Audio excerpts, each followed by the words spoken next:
Hey guys, हाय। मैं आपकी friend इश्का आ चुकी हूँ निया एंड कनिष्का की लव स्टोरी का पार्ट 58 लेकर। तो अगर आप इस चैनल पर नए हैं तो चैनल को सब्सक्राइब करके बेल आइकन जरूर प्रेस कर दें और साथ ही साथ वीडियो को लाइक एंड शेयर भी कर दें। देखिए, सब्सक्राइब करना इसलिए ज़रूरी है क्योंकि कभी कभी होता है स्टोरी से अलग हट के आउट ऑफ द टॉपिक भी मैं वीडियो लाती रहती हूँ। हालांकि वो वीडियो बहुत ज़्यादा बड़ी नहीं होती हैं लेकिन मज़ेदार होती हैं। नहीं, मज़ेदार नहीं होती, सीरियस होती हैं। तो सीरियस नहीं, अलग टाइप की भी वीडियो आती रहेंगी, इसीलिए प्लीज़ आप चैनल को सब्सक्राइब कर दें और साथ ही साथ बेल आइकन ज़रूर प्रेस कर दें। तो चलिए बिना किसी देरी के शुरू करते हैं अपना आज का एपिसोड, जो होने वाला है शायद थोड़ा बहुत खास, क्योंकि मुझे नहीं पता, मैंने तो बस रिकॉर्डिंग शुरू कर देना है। आगे क्या होगा खुदा जाने। तो पिछले भाग में आपने सुना था कि निया, कनिष्का, विधि, रिया चारों लोग एक दूसरे के साथ टाइम स्पेंड करने के लिए एक ही रूम में सोते हैं, यहाँ तक कि एक ही बिस्तर पे सोते हैं। बस कनिष्का अलग सोफे पर सोती है और निया को नाइट में नींद नहीं आती, इसीलिए चुपके चुपके पैर दबाते हुए वो भी कनिष्का की बाहों में आकर लेट जाती है। उधर रिया और विधि की सुबह की शुरुआत एक दूसरे के बाहों में होती है, जिसकी वजह से वो बहुत ही ज़्यादा खुश थी। तो ये था हमारा प्रीवियस पार्ट रिव्यू और अब आगे। हालांकि विधि अभी रिया से ये रिक्वेस्ट कर रही थी कि वो कुछ देर और उसकी बाहों में सोना चाहती है, लेकिन ऑलरेडी 8 बज चुके थे, तो इसकी वजह से उसे नींद नहीं आ रही थी और वो इधर उधर करवटें बदलने लगी, यहाँ तक कि वो रिया की बाहों से भी बाहर आ गई। रिया उसे देख रही थी और मुस्कुरा रही थी, जैसे वो समझ रही थी कि विधि के दिमाग में इस समय क्या चल रहा है। विधि ने लाचार लगते हुए रिया को देखा और बोली, यार ये लोग कब तक सोएंगे, इन्हें जगाओ ना, मुझे इनसे बातें करनी है। क्या रात भर ये लोग सो नहीं रहे थे? प्लीज़ रिया, जगाओ ना। तभी रिया ने कहा, नहीं नहीं, सोने दो, क्या प्रॉब्लम है, कुछ देर और सोने दो।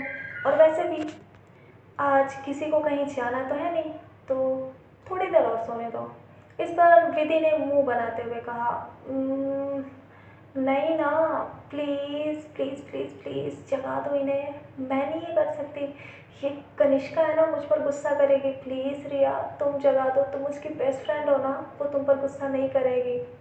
इस पर रिया ने लाचार लगते हुए कहा, विधि प्लीज़ मत करो, मैं ये नहीं कर सकती, सोने दो ना उन्हें, कितने अच्छे लग रहे हैं दोनों सोते हुए।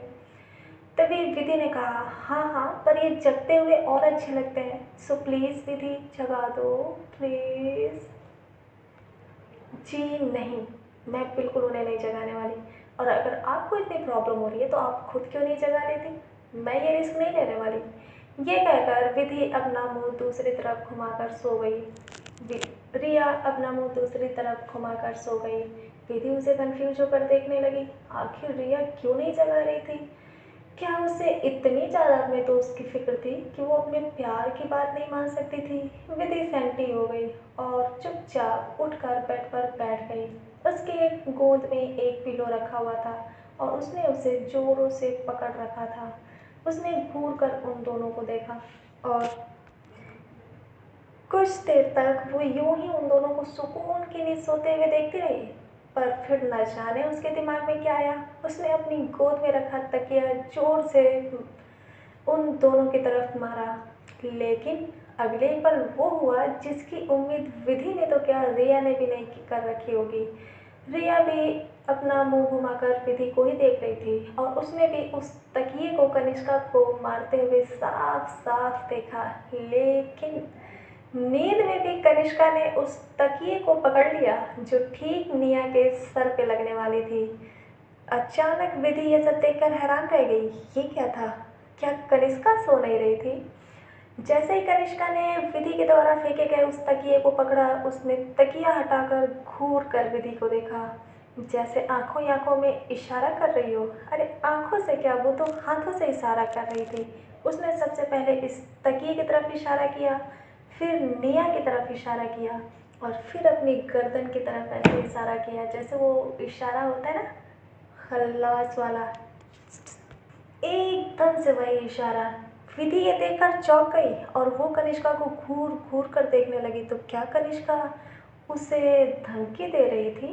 कनिष्का कह रही थी कि अगर ये तकिया मेरी वाइफ ही को लगा होता तो मैं तुम्हारी टांगें तोड़ देती। जिसे देखकर विधि के चेहरे का रंग उड़ गया और वो मुंह बनाते हुए लाचारी भरी नज़रों से रिया की तरफ देखने लगी। रिया ने अपने दोनों कंधे उचका दिए, जैसे वो कह रही हो मैं क्या करूं, कर्मों का फल मिलता है, तुमने गलत किया तो तुम्हें डांट तो सुननी ही थी। लेकिन ये मुसीबत कनिष्का के ऊपर भी आने वाली थी, क्योंकि जब वो विधि को धमकी दे रही थी तब निया अपनी छोटी छोटी आंखें खोलकर कनिष्का को ही देख रही थी और उसके चेहरे पर एक खूबसूरत सी स्माइल थी। जैसे ही कनिष्का ने अपना सर सीधा करके निया की तरफ देखा तो उसकी आंखें निया की आंखों से जा टकराईं, जिसे निया बड़ी ही हैरानी से देख रही थी। अचानक निया ने उसे मुस्कुराते हुए कहा, अच्छा तो आप हमारी बहन को धमकी दे रही हैं? इस पर कनिष्का ने कहा, नहीं नहीं, मैं उसे धमकी नहीं दे रही थी। मैं तो उससे ये कह रही थी कि उसने जो ये पिलो चलाकर मारा है, मुझे बहुत तेज से चोट लग गई। कनिष्का ने नाटक करते हुए अपने माथे पर सहलाते हुए कहा। इस पर निया उसे कन्फ्यूजन से देखने लगी और उसने कंफर्म करते हुए कहा, हाँ आपको सच में इस तकिए से चोट लग गई? कनिष्का ने अपनी एक आंखें बंद करके कहा, हाँ हाँ बहुत जोर की लगी है, देखो कितना दर्द हो रहा है। तभी निया ने कहा, अच्छा तो मेरे पास शायद इसका इलाज है। ये कहकर निया उसके माथे की तरफ बढ़ी और उसने बड़े प्यार से उसके माथे पर किस किया, ठीक उसी जगह जहाँ कनिष्का सहला रही थी। कनिष्का ये देखकर हैरान हो गई, यहाँ तक कि उसकी आंखें चमकने लगी और उसने अपनी उम्मीदों को थोड़ा और बढ़ाते हुए कहा, अब बेबी यहाँ भी लगी थी, बड़ी तकिया थी ना, इसीलिए गालों पर भी लग गई। कनिष्का ने जब निया की ये नौटंकी सुनी तो उसने अपनी भौहें सिकोड़ ली और उसे कन्फ्यूजन भरी नज़रों से देखने लगी, यहाँ तक कि उसकी आंखों में कन्फ्यूजन कम पर शक ज़्यादा था। तभी कनिष्का ने अपना हाथ पीछे गर्दन पे लगाते हुए अपनी नज़रें इधर उधर घुमा कर देखा और फिर तिरछी नज़रों से निया को देखकर बोली, क्या हुआ, तुम्हें मेरी बातों पर यकीन नहीं? तो तुम अपनी बहन से क्यों नहीं पूछ लेती? उससे पूछो उसने मुझे कहाँ कहाँ मारा है, देखो यहाँ पे ये लाल हो गया है ना? निया बड़े ध्यान से कनिष्का की नौटंकी देख रही थी और उसने कहा,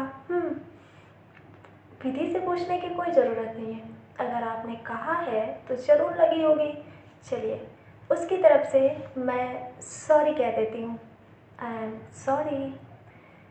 कनिष्का अचानक उदास हो गई और उसने कहा, अब सॉरी की क्या ज़रूरत है? तुम्हारे पास तो दूसरा तरीका है ना, वो अपनाओ, मुझे ये सॉरी नहीं चाहिए। तभी निया ने कहा, जी नहीं, वो तरीका सिर्फ एक बार के लिए था, चारों तरफ नौटंकी करने के लिए नहीं था, इसीलिए अब तो आप भूल ही जाइए। अब तो मैं आपसे सिर्फ सॉरी ही कहूँगी, बदले में आप मुझे माफ़ करिए या मत करिए। इस पर कनिष्का ने कहा, निया तुम अपनी बहन की वजह से मुझसे लड़ाई कर रही हो।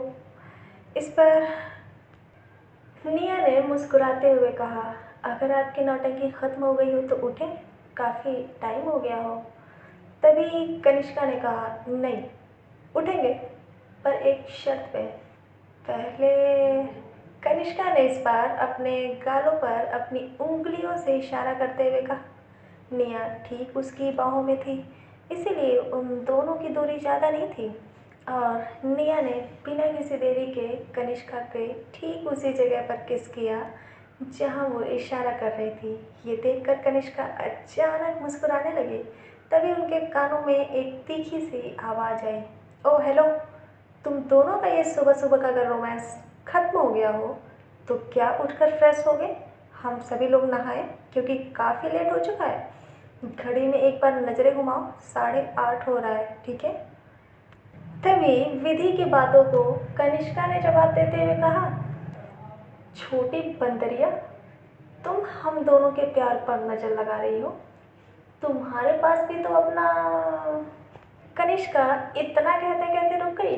तभी विधि समझ गई कि उसका इशारा क्या है पर विधि ने कहा, हाँ हाँ, मेरे पास भी है मेरा प्यार, लेकिन क्या है ना, हम दोनों इतने बेशर्म नहीं हैं जो अपने प्यार को पब्लिकली यूँ दिखाते फिरें। इस पर कनिष्का ने उठते हुए कहा, अच्छा, इसमें बेशर्मी की क्या बात है? मैं तो अपनी प्यारी सी वाइफी को पूरी दुनिया के सामने प्यार कर सकती हूँ। और कहते हैं ना, प्यार किया तो डरना क्या। हाँ हाँ, बस बस हो गया, मुझे पता है। और यही तो खासियत है जिसकी वजह से हम आप दोनों की इस जोड़ी पर मरते हैं, विधि ने इस बार बड़े प्यार से कहा। फाइनली उन सभी लोगों ने अपने गप्पे शप्पे ख़त्म किए और कनिष्का अपने रूम में रेडी होने के लिए चली गई। विधि, रिया, निया अपने रूम में रेडी होने लगे क्योंकि ऑलरेडी 9 बजने वाले थे, तो उन्हें जल्दी से रेडी होकर नीचे जाना था। और करीब 1 घंटे बाद वो लोग सभी नीचे डाइनिंग टेबल पर आ गए। डिनर करने के बाद वो चारों लोग सोचने लगे कि अब उन्हें क्या करना चाहिए, लेकिन विधि जो थी वो रिया को कोहनी मार रही थी कि वो कनिष्का से कहे कि वो लोग एक दूसरे के साथ थोड़ा सा वक्त बिताना चाहते हैं, क्योंकि अब उनकी शादी का ये दूसरा दिन था और वो लोग एक दूसरे से बिल्कुल दूर नहीं रह पा रहे थे। हालांकि रिया कनिष्का की वजह से चुप थी, लेकिन विधि के मन में चुल मच रही थी और वो बार बार अपनी लाचारी भरी नज़रों से कभी निया को देखती तो कभी रिया को देखती, लेकिन कनिष्का से सीधे कहने की हिम्मत किसी में नहीं थी। और कनिष्का के दिमाग में न जाने क्या चल रहा था, वो चाह कर भी रिया और विधि को एक साथ जाने की इजाज़त नहीं दे रही थी। आखिर उसके पास क्या था, कोई प्लान? पता नहीं। कनिष्का ने उन सभी को शॉपिंग ले जाने के लिए कहा। ये देखकर सभी लोग हैरान रह गए, आखिर कनिष्का इतनी बोरिंग से प्लान क्यों बना रही है। तभी उसने कहा, तुम लोग ऐसे क्यों देख रहे हो, चलो जल्दी से जल्दी जल्दी रेडी हो जाओ, हम लोग उसी मॉल में शॉपिंग करने जाएंगे जहाँ पे हम सब पहली बार मिले थे। कनिष्का का मतलब सभी लोग समझ गए कि वो लोग उसी हाईवे वाले शॉपिंग मॉल की बात कर रहे हैं जहाँ पर कनिष्का और निया की फर्स्ट टाइम फाइट हुई थी, और विधि की भी, रिया की भी, सॉरी। किसी का भी जाने का मन नहीं था। हालांकि निया को कोई प्रॉब्लम नहीं थी, आज तो मौसम भी अच्छा था, लेकिन विधि और रिया के दिल में एकदम से आग लगी हुई थी। लेकिन फिर भी वो कनिष्का की बातों को टाल नहीं पा रहे थे और बेमन से वो लोग आधे घंटे के अंदर उस मॉल में पहुंच गए। विधि अब भी रिया को कहते कहते थक गई थी और उधर रिया चुपचाप बिना मन से इधर से उधर चारों तरफ घूम रही थी। अब विधि के पास कोई रास्ता नहीं था, इसीलिए वो निया के पास आई और उसने उसका हाथ पकड़कर बिचारों की तरह कहा, निया प्लीज़ कनिष्का से कहो ना। निया ने कहा, क्या क्या कहूँ मैं कनिष्का से? फिर विधि ने लाचार लगते हुए कहा, निया तुम समझ रही हो ना मैं क्या कह रही हूँ, मुझे रिया के साथ टाइम स्पेंड करना है, प्लीज़ कनिष्का से कहो ना हमें घर जाने दे, प्लीज़ रिया प्लीज़। इस पर निया ने कहा, अगर तुम्हें रियल में रिया के साथ टाइम स्पेंड करना है तो तुम जाकर कनिष्का से खुद क्यों नहीं बात करती। इस पर विधि ने कहा, पागल हो क्या मैं, तुम ये कहना चाहती हो कि मैं कुल्हाड़ी पर जाकर पैर मारूं? नो वे, भले ही मुझे साल भर रिया से दूर रहना पड़े, लेकिन मैं खुद जाकर उससे नहीं कहने वाली। प्लीज़ तुम हेल्प करो ना, आखिर तुम मेरी बड़ी बहन हो ना, प्लीज़ हेल्प कर दो प्लीज़। इस पर निया ने हंसते हुए कहा, अच्छा ओके पापा ओके, लेकिन मैं भी डायरेक्टली जाकर नहीं कह सकती, इसीलिए मुझे थोड़ा सा वक्त चाहिए। जब मैं सही टाइम देखूंगी तो कनिष्का से इस बारे में बात करूंगी, ओके। निया की बातें सुनकर विधि ने उसे कस के गले से लगा लिया और चिल्लाते हुए बोली, thank you so much Nia, thank you so much, you are the best. ये कहकर वो फिर से एक बार रिया की तरफ भाग गई। निया उसे कुछ देर तक मुस्कुराते हुए देखती रही और फिर से उसने अपनी नज़रों से कनिष्का को ढूंढना शुरू किया, जो एक कोने में कुछ देख रही थी। शायद वो निया के लिए कुछ पसंद कर रही थी। धीरे धीरे उन लोगों को काफ़ी टाइम हो गया और जब भी कनिष्का के पास निया जाती बात करने के लिए तो उससे पहले ही कनिष्का उससे कुछ कह देती और निया की हिम्मत ही नहीं होती कि वो इस बारे में बात करे कि विधि और रिया एक दूसरे के साथ प्राइवेट टाइम स्पेंड करना चाहती हैं, क्योंकि आज उनकी शादी की दूसरी रात है या यूँ कह लें कि दिन है।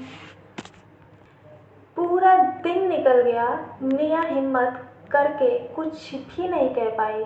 वो तो बस टाइम निकाल कर कनिष्का से ये बात करना चाहती थी कि निया और रिया क्या चाहती हैं, लेकिन फिर भी न उसकी हिम्मत हुई और न ही उसे कोई मौका मिला। फाइनली शाम के 6 बज गए और अब वो लोग एक रेस्टोरेंट में बैठकर खाना खा रहे थे। तभी विधि ने इस बार दांत पीसते हुए निया को देखा।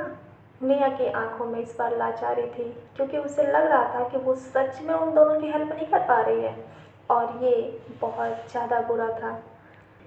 कनिष्का ने उन सभी के आंखों के इशारे को नोटिस कर लिया और उसने निया की तरफ देखते हुए कहा, निया, क्या हुआ? तुम मुझसे कुछ कहना चाहती हो? नहीं नहीं, मुझे कुछ नहीं कहना आपसे। विधि विधि आपसे कुछ कहना चाहती है। जैसे ही निया ने विधि की तरफ इशारा किया, विधि ने भी अपनी आंखें बड़ी बड़ी करके निया की तरफ देखा, जैसे वो घूर घूर कर उसे अभी खा जाएगी। उसने कहा, नहीं नहीं, मुझे भी कुछ नहीं कहना था। रिया रिया कुछ कहना चाहती थी।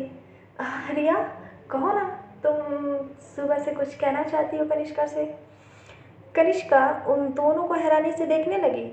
इन दोनों लोगों ने अपनी परेशानी रिया के मत्थे चढ़ दी। अब कनिष्का की नज़र रिया पर थी और रिया विधि और निया को बारी बारी से देख रही थी और उसने फाइनली लाचारी भरे नजरें कनिष्का की तरफ घुमाई। कनिष्का की आंखें सवाल भरी नज़रों से रिया को देख रही थी। रिया समझ गई अब वो क्या जवाब दे। आखिर वो कैसे बेशर्मों की तरह कहे कि वो और विधि एक दूसरे के साथ वक्त गुजारना चाहती हैं। कनिष्का ने कहा, रिया, क्या हुआ? तुम्हें कुछ कहना है मुझसे? तभी रिया ने हिचकिचाते हुए कहा, हाँ हाँ, कुछ कहना तो था मुझे तुमसे। क्या क्या कहना था मुझे? हाँ, याद आ गया। मुझे ये कहना था कि काफ़ी टाइम हो गया, क्यों ना हम सब फ्लैट पे चलते हैं, उसी फ्लैट पे जहाँ हम और तुम पहले रहा करते थे। जैसे ही निया और विधि ने रिया की बात सुनी, अपने सर पर अपने हाथों से मारते हुए अपनी कूहनी को टेबल से टिका लिया। ओफो, ये क्या बोल रही है रिया? इस पर कनिष्का ने कहा, हाँ, चले जाएंगे हम लोग, लेकिन आज नहीं, कल कल जाएंगे, ठीक है? कनिष्का की बातें सुनकर रिया का मुंह बन गया और साथ में ही विधि का भी। निया तो कुछ कहने लायक ही नहीं बची थी। सभी लोग बिना मन से अपना खाना खाने लगे। तभी कनिष्का ने कुछ कहा। उसने रिया और विधि को देखते हुए कहा, अब हम लोग नहीं जा रहे हैं तो क्या हुआ? एक काम करो, तुम लोग वहाँ पर चले जाओ और मैं और निया कल आ जाएंगे। अचानक कनिष्का की बात सुनकर विधि का दिल कर रहा था कि वो चेयर से उठकर उछल जाए और जोर से कनिष्का को गले लगा ले, लेकिन वो ऐसा नहीं कर सकती थी, क्योंकि कनिष्का को पता चल जाएगा कि ज़रूर ही वो लोग पहले से ही टाइम स्पेंड करना चाहते थे, यानी कि अकेले रहना चाहते थे। रिया कुछ कहने ही वाली थी, तब तक विधि ने कहा, हाँ हाँ, क्यों नहीं, हम तुम्हारी बात बिल्कुल नहीं टालेंगे। हम आज रिया के फ्लैट पे चले जाएंगे और तुम लोग कल आ जाना, ओके? चलो रिया, ये कहकर विधि झट से खड़ी हो गई। तभी कनिष्का ने उसे भौवे सिकोड़ कर देखा और बोली, ओए छोटी बंदरिया, चुपचाप बैठ जाओ, खाना खत्म करो, फिर आराम से चले जाना, ओके? और हाँ, ध्यान से जाना, उछलते हुए नहीं। विधि इतनी ज़्यादा खुश थी कि उसे ये भी ध्यान नहीं रहा कि कनिष्का उसे छोटी बंदरिया कह रही है, और उसने जल्दी जल्दी खुशी खुशी अपना खाना खाना ख़त्म किया और करीब 20 मिनट में ही वो सभी लोग वहाँ से बाहर निकल गए। वो चारों एक ही कार से आए थे, इसीलिए कनिष्का उन्हें फ्लैट पे छोड़ने नहीं गई, बल्कि इसके बजाय वो सीधा कपूर हाउस आ गए और यहाँ से विधि रिया अपनी कार से वहाँ पर जाने के लिए उन दोनों से विदा लेने लगे। कनिष्का ने उन्हें एक बार फिर से कहा कि अपना ध्यान रखना, आराम से जाना और हाँ, कोई भी शैतानी रास्ते में नहीं करना। जो भी शैतानी करना है जाकर फ्लैट पे करना। कनिष्का का जो भी इशारा था वो दोनों अच्छे से समझ रहे थे और इस तरह से वो लोग खुशी खुशी चिल्लाते झूमते हुए वहाँ से निकल गए। जैसे ही विधि और रिया अपनी कार में बैठे तो विधि ने कार स्टार्ट कर दी और वो अपनी एक्साइटेड भरी नज़रों से रिया को देख रही थी। उसे लग रहा था कि जैसे वो आज दुनिया की सारी खुशी मिलने वाली है उसे, और वो विधि के साथ, रिया के साथ सारी हदें पार करने वाली है। उसे ढेर सारा प्यार करेगी और उसकी आंखों में उसकी इच्छा एकदम साफ साफ दिख रही थी। रिया ने कहा, कंट्रोल मेरी जान, कंट्रोल। कनिष्का की बात आपने सुनी नहीं, आराम से जाना है, बिल्कुल सावधानी से ड्राइव करना है और वहाँ जाने के बाद आप कुछ भी शैतानी कर सकती हैं, ठीक है। इस पर विधि ने कहा, हाँ हाँ मुझे ध्यान है, मैं बिल्कुल ऐसा ही करूँगी, डोंट वरी, आप टेंशन मत लें। आप तो बस आगे की सोचें कि आगे आप मुझे कैसे बर्दाश्त करेंगी। विधि की ऐसी बातें सुनकर रिया का चेहरा लाल हो गया और उसने मुस्कुराते हुए अपनी नज़रें दूसरी तरफ घुमा ली। विधि की शैतानी भरी बातों को सुनकर रिया ने कहा, बेशरम, चुप हो जाओ, चुपचाप कार ड्राइव करो और हाँ, अपनी नज़रें ज़्यादा इधर उधर घुमाने की ज़रूरत नहीं है। पहले सीधा फ्लैट पर पहुँचो, उसके बाद ही कुछ करना है, ओके। विधि ने अच्छे बच्चों की तरह अपना सर हमें में हिलाया और तेजी से कार को उड़ाते हुए फ्लैट पर लेकर गई। और जैसे ही वो लोग गेट के अंदर पहुंचे तो उसका दिल ऐसा लग रहा था कि उछलकर बाहर आ जाएगा। रिया जब फ्लैट की चाबी निकालकर डोर ओपन कर रही थी तो वो विधि की एक्साइटमेंट को एकदम साफ साफ नोटिस कर पा रही थी और वो मन ही मन मुस्कुरा रही थी। उसने भी सोच लिया कि आज जितना विधि उछल रही है उतना ही ज़्यादा वो उसे तड़पाएगी, लेकिन उसने कुछ भी नहीं कहा। जल्दी ही उन लोगों ने डोर का गेट ओपन कर दिया और सीधा अंदर आने के लिए उन दोनों ने अपना स्लीपर उतारा और स्लीपर वाली रैक में रख दिया और अपना पहला कदम अपने फ्लैट में रखा।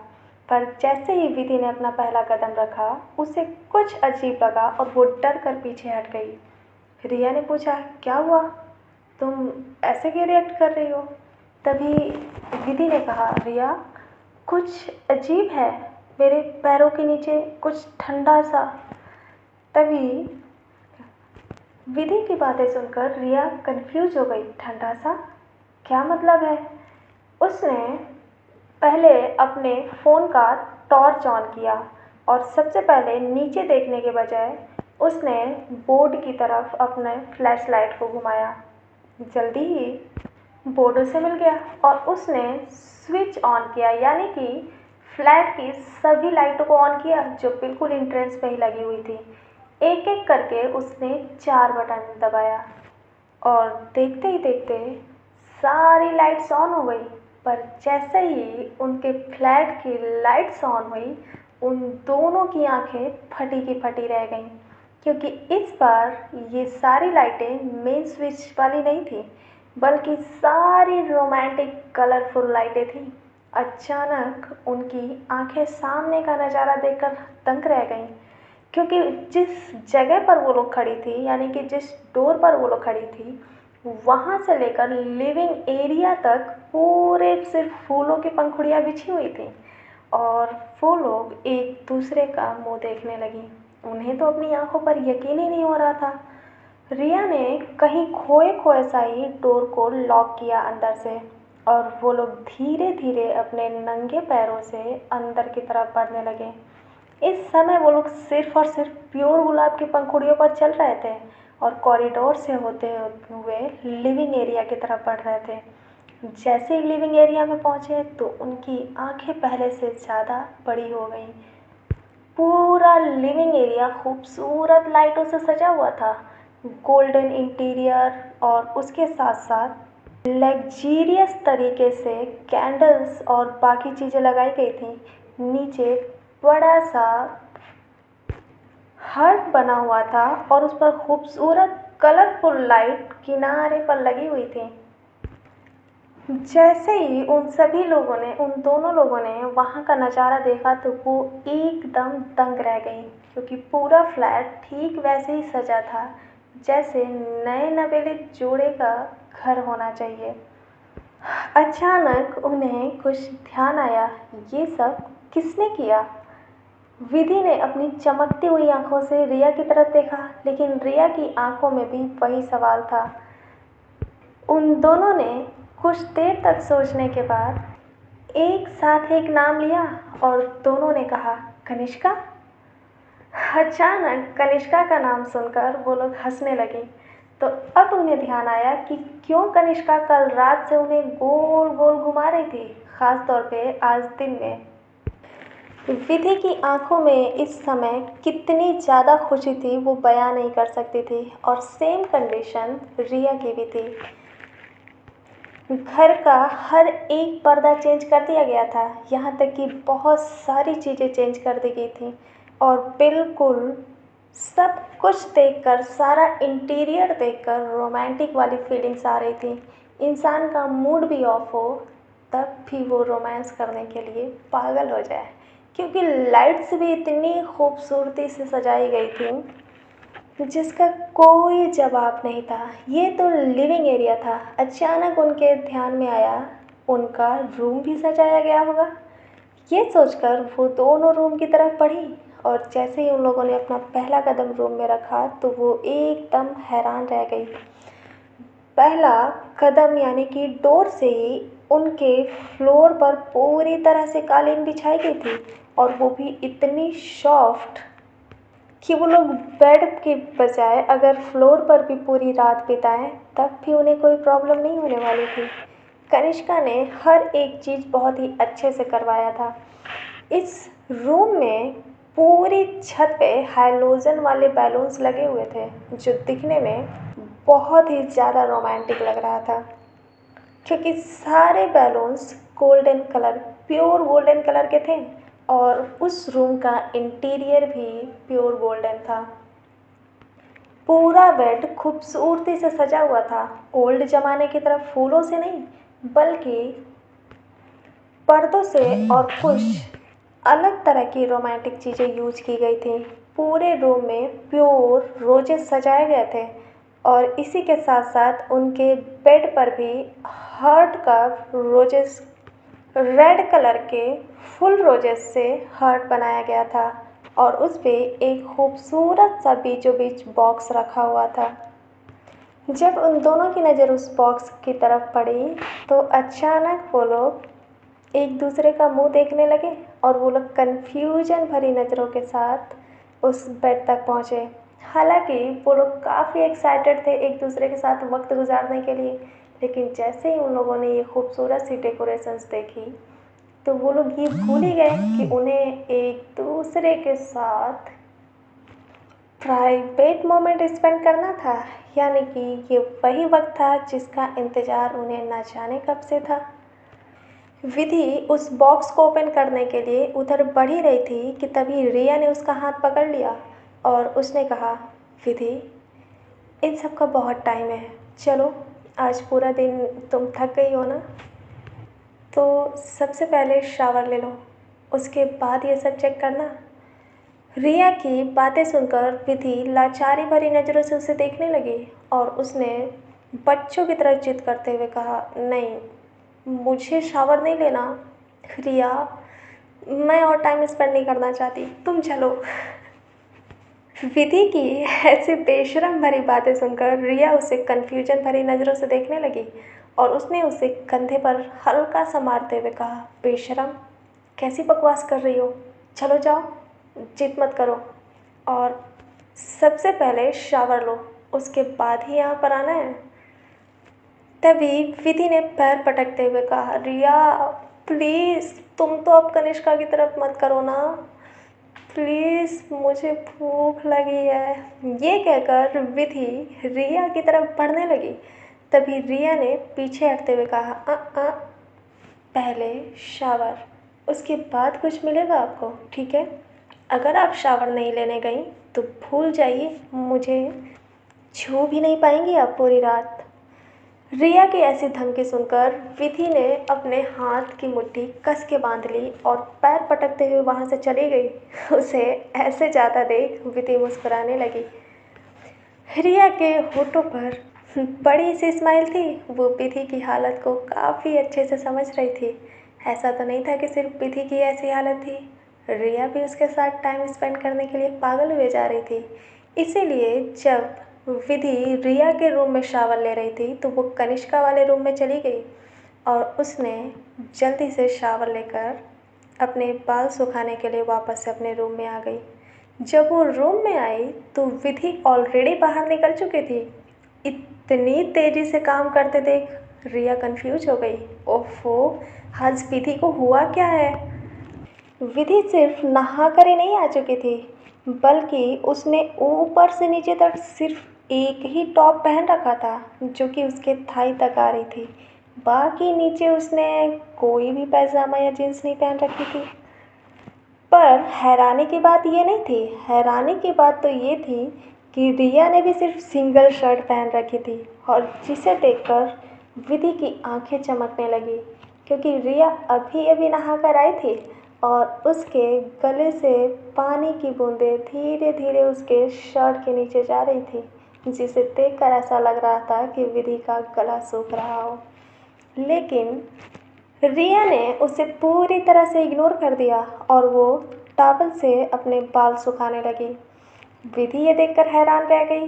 विधि ने ड्रायर अपना नीचे रख दिया और अभी उसके सिर्फ आधा बाल ही सूखे थे। उसके बाद तो वो भूल ही गई कि उसे अपने बाल सुखाने हैं और वो धीरे धीरे रिया की तरफ बढ़ने लगी। रिया के बाल खुले थे लेकिन अब भी उनमें से पानी गिर रहा था और वो टॉवल से उन्हें पोंछने की कोशिश कर रही थी। विधि ने धीरे धीरे रिया की तरफ बढ़ते हुए कहा, रिया, मैं तुम्हारी हेल्प करूं? किस चीज़ में? तुम्हारे बाल सुखाने में, और ये तुम्हारे जिस्म से ये जो पानी की बूंदें गिर रही है ना, इन्हें भी सुखाने में मैं तुम्हारी हेल्प कर सकती हूँ।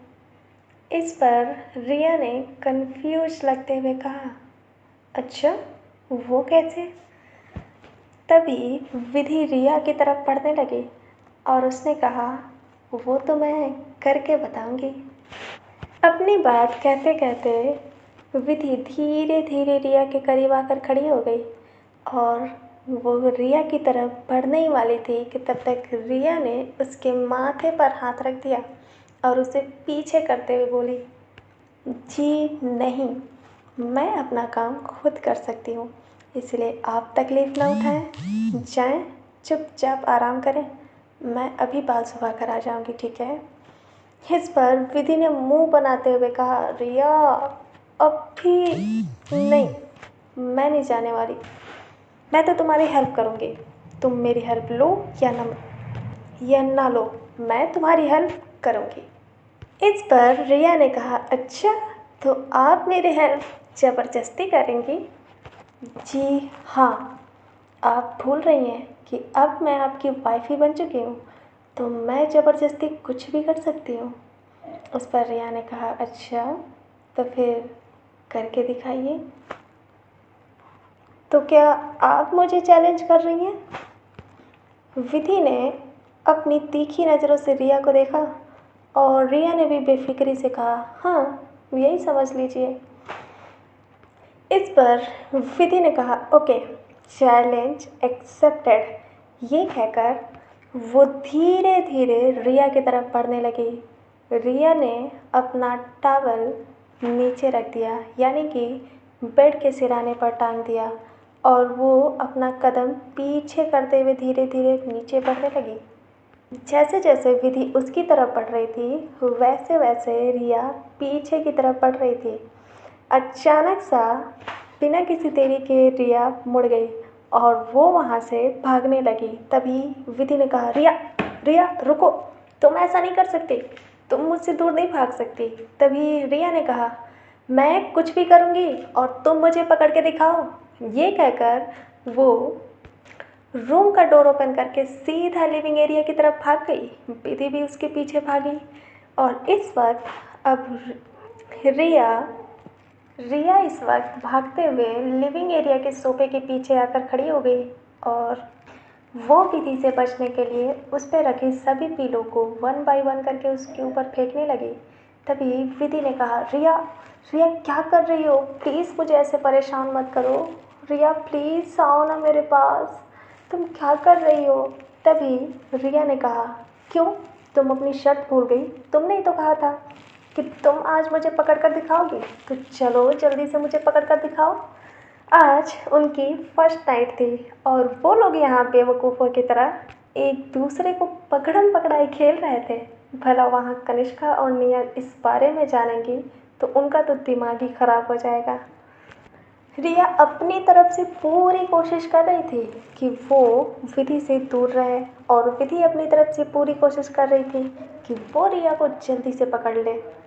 विधि भागते भागते चिल्ला रही थी, रिया रिया याद रखना, अगर तुम मेरे हाथ लगी ना तो मैं तुम्हें खा जाऊंगी। फिर मैं देखूंगी कि तुम कैसे खुद को मुझसे बचाती हो। तभी रिया ने कहा, हाँ हाँ मुझे पता है, इसीलिए तो मैं तुम्हारे हाथ नहीं लगने वाली। चलो अब मैं भी देखती हूँ कि तुम मुझे कैसे छूती हो। ये कहकर वो फिर से बालकनी से डाइनिंग टेबल के पीछे भागी। विधि उसके पीछे जैसे ही गई, रिया फिर से वहाँ से भागकर लिविंग एरिया में आ गई और वो इस बार अपने रूम में भाग गई। रूम में जाते ही विधि फिर से उसके पीछे भागी और उसने जल्दी से चिल्लाया, रिया क्या कर रही हो? प्लीज़ खोलो ना दरवाज़ा, प्लीज़ रिया, प्लीज़ क्यों इतना परेशान कर रही हो? मुझसे रहा नहीं जा रहा है, प्लीज़। रिया के चेहरे पर मुस्कुराहट थी। वो तो विधि की अक्कड़ निकालना चाहती थी। तभी उसने कहा, हाँ तुम्हारी ताकत खत्म हो गई? अगर तुम्हारी ताकत अभी से खत्म हो गई तो। इतना कहकर वो चुप हो गई। विधि समझ गई कि रिया उसे छेड़ रही है तो उसने कहा, तुम मेरी ताकत देखोगी। ये कहकर उसने ज़ोर से धक्का दिया और दरवाज़ा खुल गया और विधि सीधा रिया के ऊपर। जैसे ही वो दोनों एक दूसरे से टच होते हुए फ्लोर पर गिरे तो अचानक उनके बॉडी में 440 वोल्ट का झटका लग गया। इतनी देर से रिया उसे परेशान कर रही थी। विधि को अब जाकर मौका मिला था। जितना रिया ने उसे तड़पाया है ना, आज उसकी सारी कसर वो निकालेगी। उसने अपने पैरों से हल्के से दरवाज़ा बंद कर दिया और रिया की आंखों में देखने लगी। रिया को पता चल गया कि अब शिकार हाथ लग चुका है। विधि ने जब डोर लॉक कर दिया तो वो अपनी खा जाने वाली नज़रों से रिया को देखने लगी। रिया हिचकिचाने लगी। उसने अपने हाथों का सहारा लेकर ऊपर खिसकने की कोशिश की, लेकिन इससे पहले कि वो ऐसा कुछ कर पाती, विधि ने उसके दोनों हाथों को कस के जकड़ लिया और उसकी उंगलियों को अपनी उंगलियों में ब्लॉक करते हुए ठीक उसके ऊपर आ गई और अपनी हरकतों को साफ साफ जाहिर लगते हुए विधि ने कहा, बस रिया, बहुत हो गया, तुम बहुत दूर रह ली मुझसे। अब नहीं, अब मैं तुम्हें बताऊंगी कि मैं क्या चीज़ हूँ। इस पर रिया ने कहा, विधि प्लीज़ मुझे जाने दो, बेड पे चलते हैं ना प्लीज़, और मुझे सोना है, मुझे जाने दो प्लीज़। इस पर विधि ने कहा, अच्छा आपको सोना है, वो भी आज की रात, आपको नींद आ रही है? विधि ने बड़े ही अलग अंदाज में कहा। तभी रिया ने कहा, हाँ ना, मुझे तो बहुत नींद आ रही है। रिया की ऐसी नौटंकी देखकर विधि उसे घूर कर देखने लगी और तभी उसने, यार गाइस मैं क्या करूं, एपिसोड काफ़ी लॉन्ग हो रहा है। अगर मैं इसे कंटिन्यू करूंगी तो ये 1 घंटे का एपिसोड हो जाएगा और अगर 1 घंटे का एपिसोड हो जाएगा तो आपको नहीं पता है वीडियो अपलोड ही नहीं होगी, और होगी तो शायद 4 घंटे लगे, क्योंकि अब कुछ चीज़ें चेंज हो चुकी हैं। आई नो कि इस समय वीडियो रोकना काफ़ी मुश्किल हो रहा होगा आपके लिए, इंतज़ार करना। अब मैं आपके सवालों का जवाब देती हूँ कि वीडियो आजकल शॉर्ट क्यों हो जा रही है।